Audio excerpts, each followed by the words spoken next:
And story time, actually. So I almost died. I got a 3-week trend cycle update for you guys. Buying trend in Thailand. Why is everyone starting with trend? That is the... What's up, guys? Today we are going to be spending a little bit of time reacting to Jeff Nippard's incredible new video titled Steroids Are Awesome. Now, the first time I ever started taking any gear was when I was 20 years old, and a lot of things happened to me as a result of that, and so I feel like I have a unique perspective. So, let's get into it. The problem with steroids is that they work, like really work. Yeah, I mean, obviously, that's why so many people are taking them in such reckless abandon now. That's probably irresponsible for me to say, but if we're going to talk about the steroid epidemic, we need to do it honestly. Here's a 3-week trend cycle update for you guys. Buying trend in Thailand. Why is everyone starting with trend? That is the most insane choice to make. It just, especially, dude, 14-year-olds? Come on. Steroids build muscle way faster than something like creatine. It's not even close. If you started taking 5 grams of creatine every day for a year straight, you'd add about 2 pounds of extra muscle. Yes, for sure, but take creatine. If you started taking steroids at a normal bodybuilding dose, you'd probably add about 20 pounds of extra muscle that year, but it could be more depending on your genetics. Yeah, he's about to say it could be more depending on your dose and genetics. That's absolutely true. 20 pounds is for sure reasonable. I think you could get upwards of 40 if you were pushing dose and if you have great genetics. I don't think you should push dose. I think one of the most important things is to take the least amount humanly possible, but to get the results that you're hoping to get at least. But I think anywhere between 20 to 40 pounds in a year is semi-reasonable. I'm a lifetime natural bodybuilder, and these are my testosterone levels right now. 485 nanograms per deciliter. That's right around the middle of the normal range for someone my age. Yeah, so the reason I started taking stuff when I was 20 is, one, I was competing and I was kind of looking for a doctor who was going to tell me that I needed to. But the first time I ever got labs pulled and got some blood work done, my testosterone was really low 300s. So I was just barely above the cutoff for true hypogonadism. And so it was relatively reasonable for me to be prescribed TRT. But I was 20. And what people don't realize about choosing to get on, whether it's TRT or cycling or any of these things, there are long-term consequences to your general HPTA axis and all of these other things that go into hormone production in your body. And it's not worth the risk that young, even if you are on the lower end of things. And also just big asterisk, the fact that Jeff looks the way he does for a lifetime natural bodybuilder, he has an incredible physique and he's super, super knowledgeable. He trains really hard. So I just wanted to say that right out of the gates. I think Jeff, he's one of my favorite people to listen to and learn from. This is bodybuilder Chase Irons, the world's most honest, enhanced bodybuilder. He also had blood work done this month. Where do you think his testosterone levels are? Maybe double mine or triple mine? Nope, his levels are literally off the charts. The test maxes out at 10,000 nanograms per deciliter, and his testosterone was higher than that. He openly admitted... Okay, lots to talk about here. 1, 5 grams is an absolutely insane amount of gear. In my opinion, there's no reason for anyone outside of potential Mr. Olympia candidates to ever approach that level of dosing. So that's one thing. That's why his test is so astronomically off the charts. I think that if you're taking a reasonable approach to using gear, and to me, reasonable for the vast majority of people is a 1/10 of this, a 1/5 of this, especially if you're just getting started. I think, so when I was on TRT, about 200 milligrams per week, the highest my testosterone ever got was 700 to 900. If I started at low 300s, that's a double to triple what my natural capacity would have otherwise been. So huge gains to be made just from that. I think that the vast majority of mid-level to even some higher level competitors, the ones who are training smart and approaching using PEDs intelligently, are probably more in the 1,500 to 3,000 nanograms per deciliter, which is like still super physiological, still carries risks, but is nowhere near what this guy is doing. And what this guy's doing is just, in my opinion, unacceptable. To taking a lot of gear, and this shows just how big the gap between natural and enhanced can get. More people are taking steroids now than ever before. Emphasis on can get. I think if you're approaching it reasonably, that's not realistic for most people. Why is that? Well, I think it's because more and more fitness influencers are opening up about their anabolic use. In theory, this honesty is a good thing. Yeah, I wholeheartedly agree with this. I think that what we expected, people in the fitness world and in the bodybuilding world, we always expected that if more people were more honest about the gear that they used, people would realize that like, oh, I'm never going to look like them. And so they would appreciate that for what it is, understand that they can still push themselves really hard naturally and still make a ton of progress. What we're seeing instead, especially in today's era of social media, is that people are like, oh, then you know what? I'll just take gear, which I think is irresponsible. And I think that a lot of people choosing to take stuff are too young to understand the repercussions of making that decision. I don't know. I think this is backfiring on us a little bit. They'd be able to lower their own standards and say, okay, well, now I know that result. Okay, I know Liver King's old news at this point, but like this cycle's bananas. The stack that he's taking is insane. The dude is purple. Like he looks terrible. He looks unhealthy. I don't know why anyone ever thought that. I hope at least nobody ever thought he was natural. And he doesn't even look good. Like, in my opinion, that's nothing to aspire to. And the bigger problem is a lot of fitness influencers are only ever partially transparent. They say they're on steroids and they show their gains, but they rarely, if ever, show any of the bad stuff. Yeah, and Jeff's about to get into this. The behind the scenes stuff, the realities of, especially once you start pushing a ton of weight, you start getting really heavy. The reality is that like there's risks. It feels terrible. Like just taking a walk and getting a pump in your lower back so uncomfortable you have to sit down, or bending over to tie your shoes and being out of breath and like deeply uncomfortable, not being able to sleep, having weird dreams, just the pain involved. It both from injecting and the pain from like growing too quickly, your connective tissue not keeping up, being able to effectively force feed yourself enough to make the kind of gains that actually make being on gear worth it. Like there's so many things that happen behind the scenes that people just don't understand. And I think it's really important to talk about some of those. This is testosterone enanthate. It's one of the most common forms of steroids that people take. It's basically just a testosterone molecule with a carboxyl group attached and dissolved in a vegetable oil so you can inject it. There's also some kind of aromatic compound like benzoyl benzoate in here, which prevents bacterial growth and helps the testosterone dissolve. So there's a bunch of different kinds of testosterone available that all have different carboxyl groups attached to them. And this is going to change how long it takes for that testosterone to enter into your system, bind to the receptors inside of the muscle tissue, and increase your testosterone levels. SIP, enanthate, sustanon, there's a few different ones that are all going to have varying half-lives in the body, and there's different reasons that you would take different ones. I would say that enanthate is one of the most commons. If you're prescribed like TRT or something like this, it's almost always going to be test SIP. When you inject the needle into your muscle, a bubble of oil is...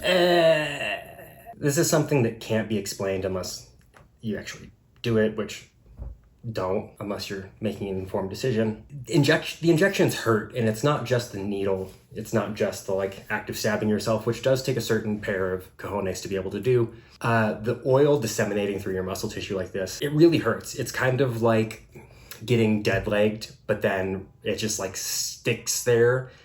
And I don't know, I would always like foam roll it out or get a lacrosse ball or something and try and break it up and move it around, because it's basically like expanding within these gaps in your cells. And Dr. Mike talks about this later, but really, really crazy things can happen as far as like really painful abscesses. There's been people who have had to have like tissue surgically removed, and it just can be a bad time. And story time, actually. So I almost died. I got acute viral myocarditis when I was at my biggest. My ejection fraction was 25%, which if you know anything about how the heart works is really, really, really bad. My hypothesis for why this happened was actually not because of the size that I was carrying or any of the things that I was taking. It was actually because I was reusing needles, which is the dumbest thing that you could ever do. So many bad things can happen from reusing a needle. All that's to say, public service announcement, like if you're going to make this choice, please, for the love of God, use proper sterilization techniques, use proper equipment, have medical oversight, have professional coaches backing you. Like, be careful. This isn't something to be approached willy-nilly. For one, your heart is also a muscle. So, of course, the same thing happens there. The testosterone enters your heart cells and tells your DNA to make your heart bigger. Yeah, so I mean, this is what, in my opinion, what got Dallas McCarver, right? So they did an autopsy on him after he died. He had a 900-gram heart. The typical adult male human heart is 300-ish grams, and so his heart size tripled. Now, granted, Dallas was over 300 pounds, absolutely massive dude, running for Mr. Olympia. Like, there was a lot of reasons that he was the size that he was and was on the protocols that he was on. But big heart equals big bad. I recently took a validated, empirically validated, scientifically based scale for anxiety. And actually currently, right now, I have severe anxiety disorder. It's probably the most severe type of anxiety disorder, short of like panic disorder. This is, I think Dr. Mike is one of the best people we have for fitness advice and evidence-based protocols and all these things. I have tremendous respect for both him and Jeff.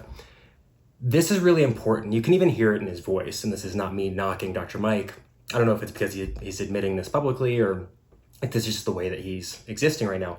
But you can hear his voice shaking. You can hear how difficult this is for him to talk about. The level of anxiety, the level of rumination, the level of uncertainty that you can experience psychologically is profound. It's you can't discount that. Now, I think that some of what Dr. Mike goes on to say, as far as like having the war movies playing in your head constantly, I don't think that's going to be true for everyone, and I do think it's compound dependent and dose dependent. I think people taking, Mike is a pro bodybuilder carrying a ton of size. He's probably running a fair amount of stuff, but he's also really smart. I think is approaching these things really intelligently. But it's not just take gear, muscle, get big. Steroids make you more of what you already are. And so if you're inherently a little bit more of an anxious person, gear will almost guaranteed make you an extraordinarily anxious person. If you're already kind of a dick, gear is probably going to make you into a huge dick. So it's just, there's things that people don't think about and don't understand that aren't just the physiological effects.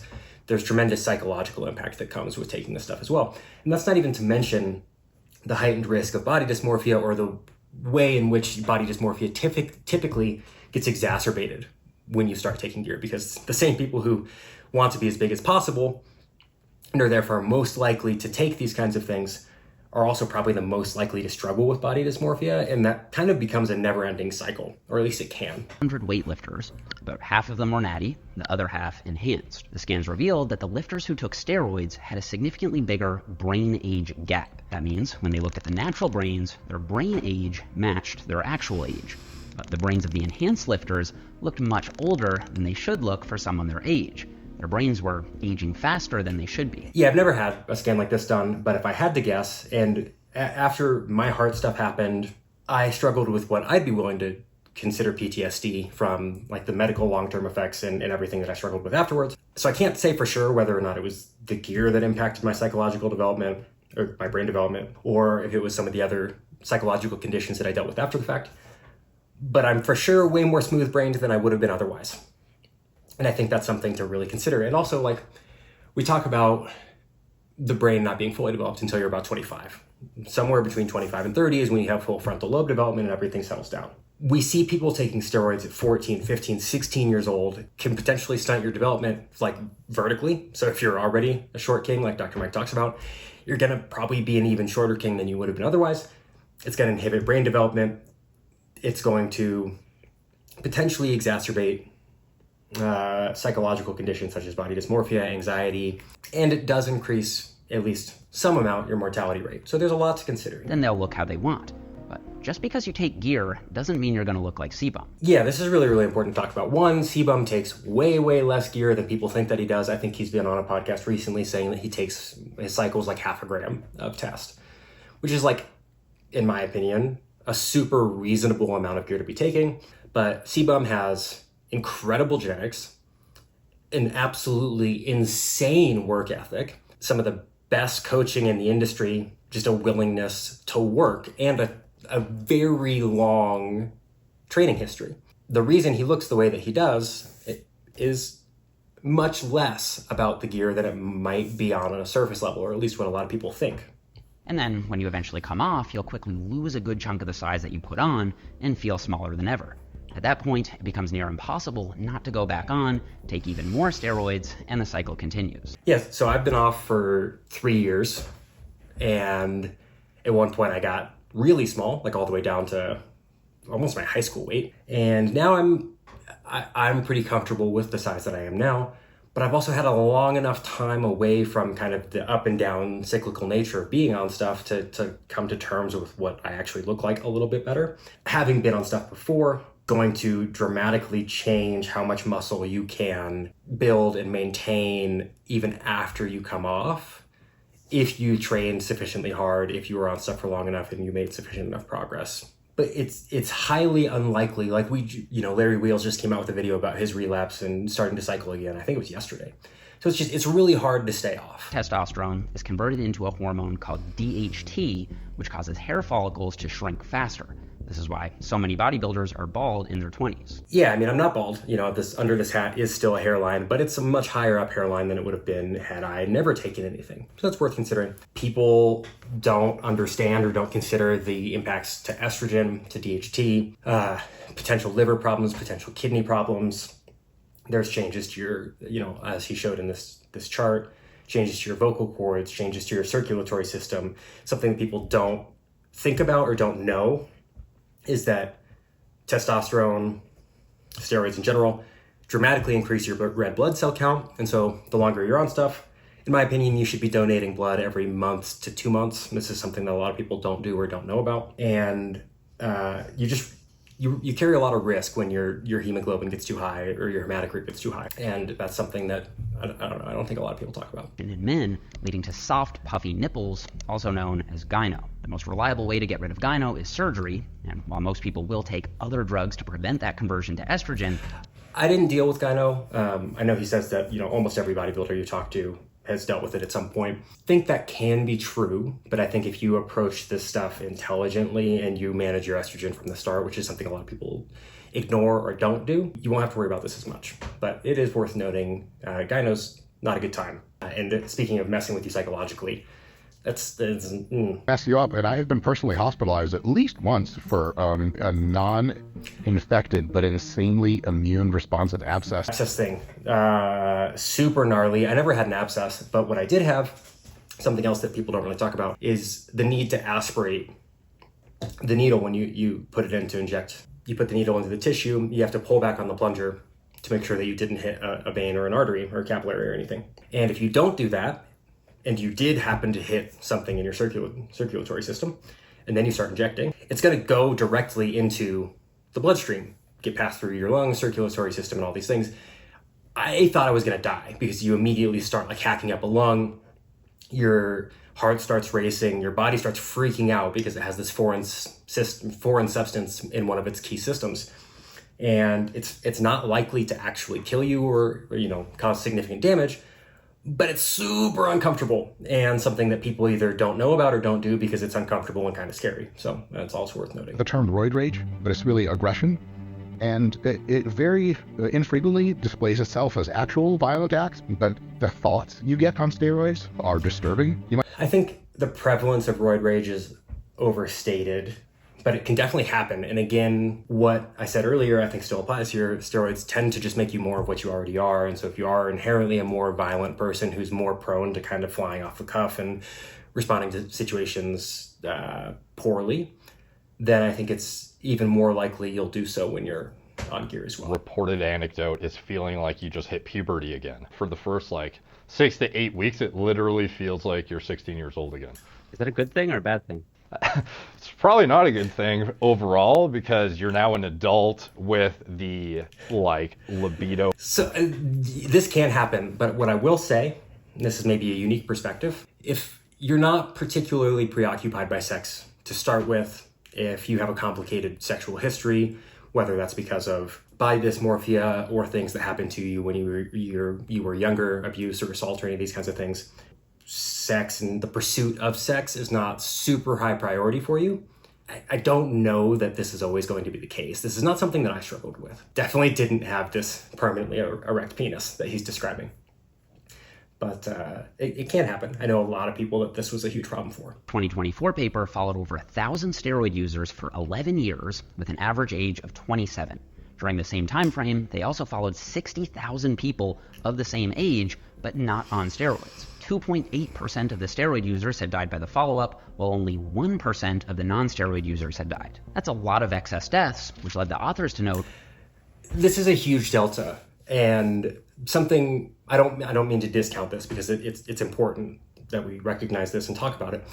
But what we don't know from the study, or at least Jeff doesn't show it in the video, is like what the dose was and how long people were on stuff, whether or not they were properly cycling, what their previous medical history was, if they had genetic heart conditions that ran in their family. There's so many factors here that could have contributed to that discrepancy in death. We obviously can't control for dose and all of these things because they're federally illegal compounds. But I think that approached intelligently with proper guidance and oversight, it's highly unlikely that the delta is actually this large.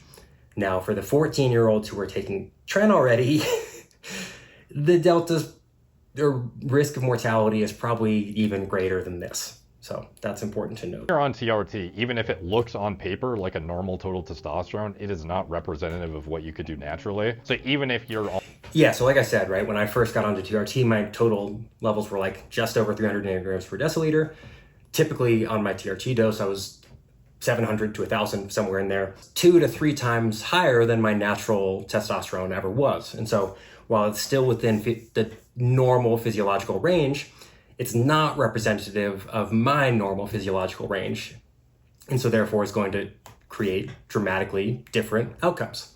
It's very difficult if you get exponentially stronger, exponentially more quickly, and you don't have a strong foundation. This is why it's so important that you don't get onto early into your lifting career, both from like a natural age and development perspective, but also from like a connective tissue perspective. If you don't have a strong foundation in lifting, if you don't have proper technique in lifting, if you don't understand how to properly take an exercise to technical failure without increasing the risk, and you suddenly get 50 to 100 pounds stronger across all of the lifts, this is how people rupture pecs, rupture tendons, tear their quad. Like, there's so much more potential for risk if you don't train intelligently and if you don't have a strong foundation going into it. And so, you know, this might sound a little bit hypocritical as someone who did run gear, who has gone through some of these things before. It's so often not worth it until you have a really strong foundation in all areas. Training, diet, consistency, discipline, work ethic. Without all of those things, gear can't make up for any of those. You know, I think that people have this assumption that they're going to take a cycle of tren and magically blow up. It's gonna help you with that, but also the potential for risk is so high. You don't have the fundamental skill set to actually make the most out of this thing that you're putting into your body. And you're increasing the risk dramatically when you haven't even taken the time to lay the foundation required to make it worth it. Spectrum in this case. So there are healthier and less healthy ways.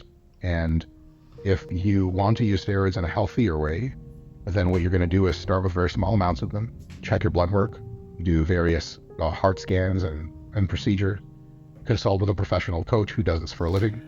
So this is the most important analogy, important statement that Dr. Mike makes, and I think probably the most important statement in the entire video. You can take steroids very safely. You can take them very dangerously. But just like the F1 car he describes, as soon as you're driving over 200 miles an hour, it's not safe anymore. And so it becomes a spectrum of how safe can you make it. And so I think there are things that you can do, and Dr. Mike outlines here, like how I recommend people approach things to make it as safe as humanly possible. But it's not safe, and in almost all cases, it's more dangerous than what it would be if you didn't take anything. Now, is it going to kill you tomorrow? Is it going to kill you in 10 years, 20 years, 30 years, 40 years, 50 years? There's so many things that go into that. I think that if you approach this intelligently, the risk of overall mortality and overall long-term side effects is, I won't go so far as to say next to none. You will deal with some, but they're typically overstated. And so that's something I love about this video, is it's an honest assessment of both the benefits and the potential pitfalls. It doesn't over dramatize any side of the equation. And I think that's really important, because we usually either outright demonize steroids, say everything about them is terrible, they're going to kill you, it makes you a cheater, it makes you, gives you roid rage, all these things. Typically not true, at least when approached intelligently. And we also overstate the benefits. And sometimes we understate the risks too. It's a very nuanced area. There's a lot that goes into this. And I think that this video does a phenomenal job of breaking down a complex topic. I don't think that anyone has any business taking more than about half a gram of gear until they've been training for, I think Jeff's statement of 10 years is probably a little bit generous, but I do agree with and approve of him erring on the side of caution. Start with the smallest amounts possible and have at least, I'm going to say, 6 to 8 years of extraordinarily strong foundations laid in training and diet. 10 is better, but realistically, we have 14-year-olds taking tren. I don't know that those 14-year-olds are going to wait 6 more years. And even if they waited 6 more years, they're still only 20. They're too young, in my opinion. I wholeheartedly agree with the 25-year-old statement that Dr. Mike Mays makes. Even though I didn't do that, I really wish I would have in hindsight. Get your blood work done. People discount this. I think you should get your blood work done every quarter at the least. And you should probably get it done more often than that if you're doing higher doses of things. Get heart scans. This can be really hard to do in America because a lot of doctors aren't just willy-nilly giving you echocardiograms or even EKGs. But by far the highest risk of actually dying is problems with your heart. So making sure that you have a foundation there. Understanding what your heart health history is genetically and what kind of predispositions you have for risks in your family is also important to understand. Making sure that you're donating blood every 1 to 3 months, depending on your dose and depending on what your hemoglobin and hematocrit get to be, is something that I think people don't do enough. Consult with a professional coach, absolutely. So I had a client come to me when I was coaching. He was 20. I was older than him at this point. And I want to say he was on close to 2 grams of gear when he came to me. And terrible side effects, absolutely terrible side effects. He couldn't sleep, all of his joints hurt. His personal relationships with both his family, friends, and his girlfriend were all terrible because he was kind of just a dick. And he wasn't making very much progress because of a ton of things. His diet and training were bad. He was taking a tremendous amount of gear, not taking any of the precautions required, didn't have any sort of general health supplementation in place to make sure that he maintained his longevity. And it was terrifying. This 20-year-old kid taking amounts of gear that I wouldn't even recommend professional bodybuilders to take. It was insane. So the first thing we did was peel him effectively all the way back to just a TRT dose. And he felt better. His body looked better. He made more progress. His training improved. His joints felt better. He didn't hurt so much anymore. His relationships improved. He still made really good progress. And he wasn't running so much risk for hurting himself over the long term. So get a coach. Get a coach who knows what they're doing, and don't get a coach who's going to tell you to immediately take these insane doses of stuff. I think a good coach, especially if you're coming to them natural, should force you to work with them for a pretty significant period of time naturally to learn how your body works, and then together make the decision to see what is the smallest cycle you can possibly take to get the desired results. I never took more than half a gram of anything. I don't recommend people to take more than half a gram of anything. And I think you can make tremendous progress with extraordinarily low doses, and I think people skip over that. Have a medical doctor available. Yeah, absolutely. You don't necessarily have to have a primary care physician who knows what you're doing per se, because most of them aren't going to feel super happy about that. But have a doctor that you can talk to and come to if things aren't going very well. Check your blood pressure all the time. Absolutely. Cycle properly, please, for the love of God. Make sure you have proper post-cycle therapies in place. Make sure that you understand how to come off, how to dose, how to schedule your doses, and come all the way off. I think blasting and cruising has become really popular. I think that that's just not the right thing to do for the majority of people. I got really, really, really lucky that I was able to come off and at least some amount of my natural production came back. A lot of people, it never does. And so you run the risk of being infertile, having zeroed out testosterone for the rest of your life, unless you choose to get on again, longer term health effects, all these things. So making sure that you cycle properly and emphasizing this last point, take the smallest amount you possibly can to get the outcomes that you're desiring. We'll talk about Winstrol as an example. So Winstrol, really hardens out your muscles, can have great cardiovascular impacts, but it also really, really dries out your joints. And so, Winstrol might be something that's great as a finishing touch when you're getting close to a show. But the longer you're on Winstrol, the more dehydrated you get because your body fat is lower, you're training super hard. Oh no, my lights turned off. You're training super hard. The risk you have of dramatically damaging a joint after a long period of time on Winstrol gets higher and higher and higher, especially as your doses are higher. So you might only want to be on it for a very small amount of time at a small dose just to get that last finishing touch on your physique for a show, something like this. So a lot to consider there. Begins at age 25. The answer I usually give is get at least 10 years of natural training under your belt, because you'll have figured out what works for your body. And then from there, you'll also by default be at least in your mid-20s. Most people don't start lifting until they're at least, in their mid-teens. So, it kind of ticks both of those boxes. And yeah, completely agree. Hard and smart for 10 years. I know I said earlier, I think that's maybe a little bit generous, but err on the side of caution, guys. It's just not worth it. There's too many risks involved. There's too much potential for long-term side effects. All that's to say, do I think you can do this intelligently? Yes. Do I think you can do it in a way that minimizes your risk substantially? Yes. Do I think that it's the right decision for the vast majority of people? No. Do I think there's ways to make informed decisions that are right for you? Yes. And do I think we should stop demonizing things in either direction? Yes. Is it worse to be enhanced? Not inherently. Is it worse or better to be natural? Not inherently. It's a choice that's available to anybody at any given time. And I think that the best thing that we can do, because Pandora's box is open. Social media has guaranteed that people are going to start taking things earlier than they ever would have before. They're going to take more than they ever would have before, and they're going to take them for longer. It's also guaranteeing that they're going to do so having less accurate information because there's so many hucksters and snake oil salesmen. So I think the best thing that we can do is be honest, truly honest about what people are taking, what the right way to approach taking things is, and how to do it in a way that mitigates your risk over the long term, because it does increase your risk. How much does it increase your risk?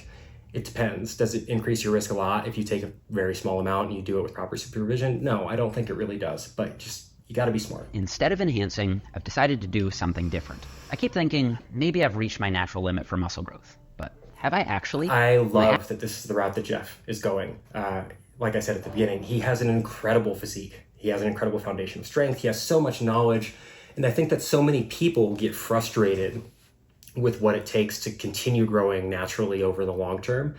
And there is eventually, an upper limit to what you can achieve naturally. But I don't think almost anybody is anywhere close to that, because it's the level of intensity brought to your training, the level of consistency brought to your diet over the period of, effectively decades, is just not something that most people are willing to do. And I think you can push your body naturally a lot further than people want to give it credit for. So I think it's going to be awesome to see what Jeff's able to do here. So yeah, a lot of my thoughts here, and this is all real time. I didn't script this or anything. So if I were to finish out this video with one thing, it is this. The risks and rewards of taking steroids are both over and understated. The risks, when you hear them from uninformed people, are often higher than they actually are. They're not going to kill you tomorrow. The likelihood of them killing you in 10 to 20 years, also extraordinarily low if you're doing them correctly. The benefits, also often overstated. If you're not already training sufficiently hard, dieting properly, and you don't already have a strong enough foundation laid for your body to be able to support those kinds of gains in strength and size, I think you're actively harming yourself over the long term. And I also think, depending on who you're talking to, the risks are understated. There are dramatic things to consider. This changes your biology. It potentially changes the long-term trajectory of your health. It can have dramatic psychological impacts that people don't fully understand or consider. What it takes to be able to maintain this over the long term, both from like a dosing perspective, availability perspective, being able to trust the things that you're getting. There's so many factors that go into it that can be very risky.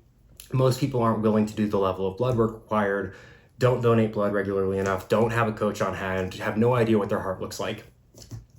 And so, sometimes people will just say, oh, take whatever, you're going to be fine. That's not true either. It's nuanced. And I think this video does a phenomenal job of explaining what to consider and how to consider it. So anyway, that's my thoughts, having a pretty extensive background in all of this as well. I think Jeff is incredible. I think Dr. Mike is incredible. I think Derek is incredible. I think there's a lot of good information here. Hopefully my perspective and my experience helps you all too. So with that, till next time.